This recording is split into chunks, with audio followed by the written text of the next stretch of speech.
ginagawa mo? Ako ito mga aswang sa bawang, di ba?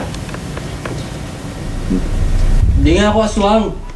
Paborito ko nga yan eh. Ah, paborito mo pala. Paborito mo pala. Okay mo! Sige! Sige! Ano?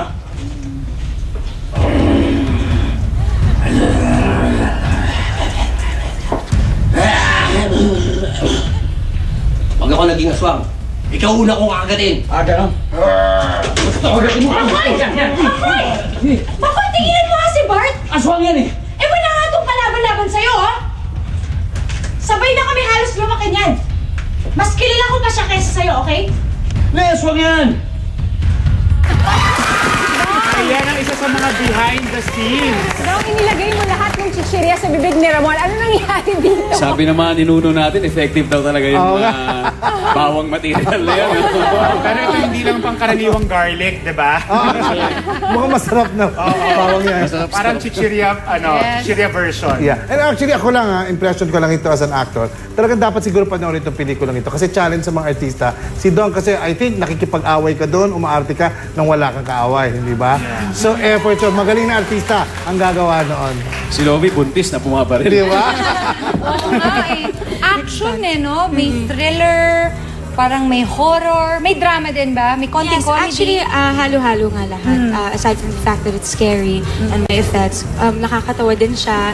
Everything, nagsama sa isang pelikula. Okay. May tanong lang ako kay Lovie kasi it seems like karamihan ng movies na ginagawa niya, puro nalilinya sa horror. Bakit? Ayaw Siya mo naman bang... horror princess. Oo. Hindi ba pwedeng hindi naman horror? Kasi ang galing niya artista, di ba? Actually, matagal na namin tong shoot. So, parang nagkataon na yung timing talaga.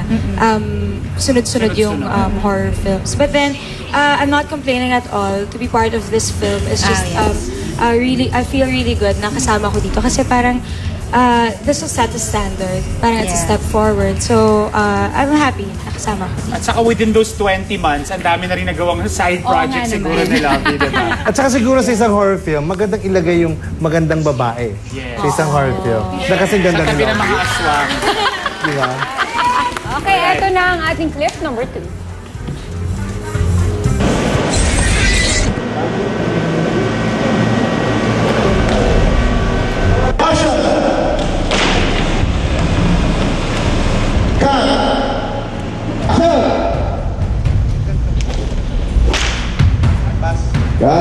Ready?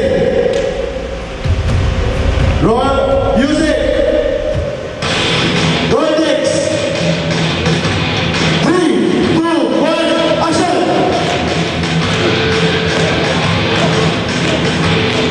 Tayo. Cut. Who's that actor? Sino artista yun? Dong, nakita ko, gumagamit ka ng buntot ng pagi doon. Kaling. Oh, parang imaginary buntot pagi. Pero Na, paano dapat mo- supposed to be mahaba yun. Paano mo siya pinag-aralan? On the spot yun. On the spot? Totoong buntot Hindi. pagi. Hindi, ano siya, syempre prop siya. Pero tinuruan ako ni Larry Ang, sa aming mga stunt director. So, napakagaling ng team niya. So, yun, naging medyo madali naman in the process. Pero I had to learn it nung umpisa ng araw na medyo nahirapan talaga ako kahit pa paano. At eto na. Okay lang ba? Okay lang ba nabigyan mo kami ng sample? Kasi meron ako dito. May baon si Jen. Oo, dinala ko Talagang galing sa tinirahan bahay mo namin. siya na. Galing pa sa bahay niyo, ah. Magilap ka Dala ka talaga ng buntot pagi. Alam mo, effective yan. Panlaban sa mga aswang. Yan ba yung ginamit sa pelikula? Para mabigat to. Ayun, ampasin mo raw yung mga yun, oh.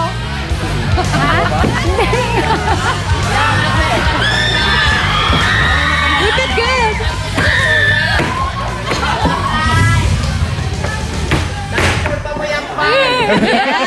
Medyo nakakatakot, ah. Kailangan yung motion swift and fast. Yes. Dong, bali yan ang ginamit mong panlaban sa aswang? O may mga ginamit ka pang iba?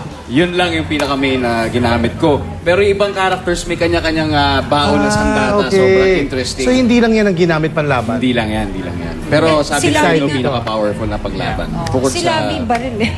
I want to ask also, because this is a fresh team up. You know what I mean? I mean, you guys in one movie Yes. together in a project like this, it's bago sa paningin ng tao. How was it working with each other? Sobrang na-excite ako kasi I was expecting mauuna siguro yung TV na magsasama kami dahil syempre we're both from GMA. Yeah. Pero nagkataon na sa movie pa talaga kami magsasama, which I think is much better. Yes. Oo nga, sobrang thankful ako. Siyempre, pangarap naman na nating lahat makapareha si Ding Dong. And then now, sa ganito pang klaseng pelikula, parang wala, I feel so blessed. Kaya, thank you. Thank you also. Dong, yung title yung Tik-Tik, gusto mo daw linawin kung ano yung ibig sabihin talaga ng Tik-Tik na word. Oh yeah. Hindi kasi marami pong ibig sabihin yung salita, ang mga salita sa bansa natin. We like to play around with words. Yes, yes. And ang tik-tik po, ang ibig po sabihin talaga nun, yun ay isang tipo ng aswang na pupunta sa bubong ng mga bahay ng mga buntis. So, maaaring sa ibang lugar sa Philippines, iba yung ibig sabihin. Pero hindi po, when we made this, klaro po sa amin na ang nire-represent namin dito yung tipo na aswang and nothing else. If it means something else sa ibang lugar, hindi po namin intensyon na maging katunog o kapareho ng salitang yon. Pero gusto lang namin mag-entertain. We want to present Philippine folklore in a different form. That's A reimagined version of aswang using CGI. Yun lang po. Okay, so Gusto ko, klaro yan. gusto ko supportahan siya doon. Lilinawin ko. Bawat probinsya may dialect. Pero ito pong pelikulang ito, bata pa lamang ako, ang tawag ko sa aswang ay Tik-Tik. Okay. Yeah. And of course, you play the pregnant lady here. Yes, so finally, ako yung hinahabol ng aswang. Okay. Teka muna, I have a question. Di ba pregnant, di ba? Kinakain ka ba nila o yung baby? Which one do they want to Yung eat? sa Tik-Tik, baby eh. They're after the baby. Oo. Tsaka, meron din ako sasabihin tungkol dun sa Tik-Tik. Kasi sa amin naman, sa lugar sa Leyte, yung Tik-Tik is actually a bird. Sila yung... Oh, iba-iba, dialect, no? Oo, kaya sila tinawag na Tik-Tik kasi sila yung tik-tik-tik-tik-tik-tik pag may aswang. Yun ang tunog. So different, Yun ang different tunog. areas have different meanings. But this one clearly depicts the type of aswang Yes. in the movie. All right? Congratulations in advance to the two of you. Please invite everybody to make sure to catch Tik-Tik, the Aswang Chronicles. Yes, inaanyayahan po namin kayong lahat manood ng Tik-Tik Aswang Chronicles. Sa October 17 na po yan showing. And tomorrow na ang premiere night at sa Mega Mall. Yes. So yun po, actually pelikulang pampamilya talaga siya. It shows the struggles of yung family ng mortal at yung pamilya rin ng mga aswang. So pare-pareho may issues na ganun. Bukod sa pagiging horror siya, bukod sa pagiging comedy, may action din. Totally entertaining po talaga siya. So October 17 na siya. Directed by Eric Mati. Yes, Eric Mati, the best. Natin ang pinaghirapan nila ng 20 months. I'm actually excited to watch this. So guys, again, congratulations with Tik-Tik. Thank you very much, Mati. Don. Lovey, thank you very much. Okay, napapag-usapan natin itong Tik-Tik. Mga kaibigan, di lang po sa pelikula, buhay na buhay ang aswang. At ito po, mamayang konti, kakausapin po natin ang isang paranormal expert at siya po ay si Ana de la Cruz tungkol sa mga bagay na ganito. Magbabalik po kami. We'll be back. Don't go away.